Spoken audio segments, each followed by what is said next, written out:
Olá, a nossa reflexão aqui no Momento Nosso Lar de hoje é sobre empatia. Empatia é um termo relativamente novo que designa a capacidade de compreender emocionalmente o outro, colocando-se no seu lugar. E, logicamente, colocar-se no lugar do outro, compreendê-lo emocionalmente, nos leva a renunciar aos instintos quase naturais que nós temos de emitir julgamentos e condenações, nas quais nós somos muito bons. Somos ainda carentes de compreensão. Somos ainda carentes de acolhimento. E Jesus nos chama a assim agir. Porque Ele, além de nos dar ensinamentos que nos conduzem a agir empaticamente, Ele, como bom professor, além de ensinar, exemplificava.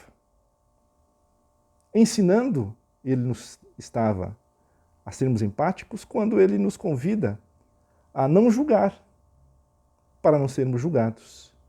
Porque na exata medida da severidade que nós julgarmos, nós seremos também objeto de julgamento, nos diz Jesus. Ele nos ensina também quando ele nos conclama, nos convida a fazer aos outros aquilo que gostaríamos que fosse feito a nós mesmos, colocando-se efetivamente no lugar do próximo e agindo de modo que o meu proceder seja aquilo que eu espero do outro para comigo. Então, essa capacidade de sermos empáticos nos desafia a seguir os caminhos de Jesus. Quando Jesus, por exemplo, se depara com a cena da mulher adúltera prestes a ser apedrejada, no momento em que ele convence aqueles senhores a desistir dessa intenção e fica sozinho com a mulher adúltera, ele não a condena. Ele não emite julgamento. Ele somente diz que ela seguisse o seu caminho e não tornasse a pecar.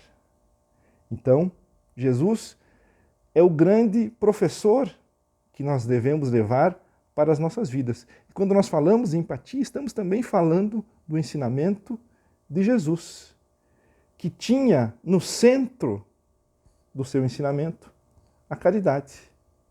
Que na questão 866 do Livro dos Espíritos, Kardec pergunta exatamente sobre caridade, indagando os espíritos o que seria caridade, na exata expressão daquilo que o Mestre Jesus nos ensinou. E então os espíritos respondem: caridade é benevolência para com todos, indulgência com as imperfeições alheias e perdão das ofensas.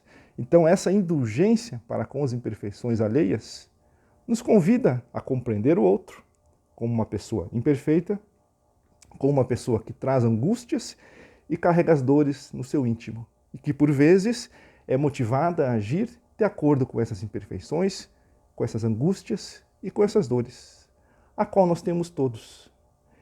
É inevitável que em algum momento da nossa existência nós agiremos movido exatamente pelas nossas imperfeições, pelas nossas angústias, pelas nossas dores e pelos nossos medos. E a empatia nos convida então a compreender o outro emocionalmente, colocando-se no lugar dele, como alguém que é imperfeito, que tem dores e que tem angústias.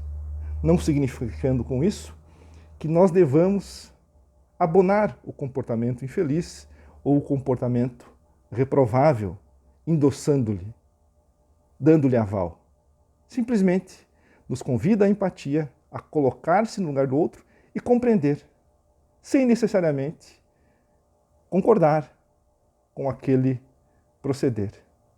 Essa empatia nossa de cada dia nos desafia, nos dias de hoje, a deixarmos de lado a agressividade, a abandonar o hábito negativo de emitir julgamentos sem reflexão e nos convida a perceber o outro, olhar para o outro e compreender que ele, tanto quanto eu, é alguém sedento de compreensão nessa jornada terrena. Compreensão e, por vezes, também credor de nossa consideração, de nosso respeito e talvez alguém que precise de um ombro amigo e de bons ouvidos que lhe ouçam para que ele possa, ele próprio, buscar auxílio para domar as suas más inclinações, assim como nós ainda somos tão carentes de tudo isso.